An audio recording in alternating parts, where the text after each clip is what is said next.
ঘটনা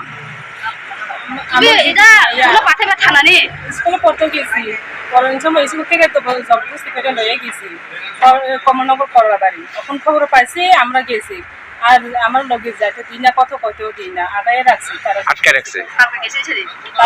কাল পরশু গেছি, আমরা খবর পাইছি গেছি, কিন্তু আমরা দেখো কতও দিই না, কত কতও দিই না, তারা আদায় রাখছি। মেয়েটার বয়স কত? মায়ের 14 বছর।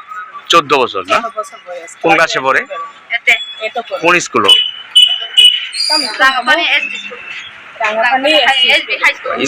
স্কুল থেকে জোর করে লয়ে গেছে। স্কুল থেকে জোর করে লয়ে গেছি। আমার দিদির মায়ের মোবাইলে নাই, তারা জবরদস্তি করে এমনি স্কুল থেকে উঠে লয়ে গেছি। পরে খবর পাওনি, আমরা খবর দিছি, খবর পাওনি, আমরা গেছি।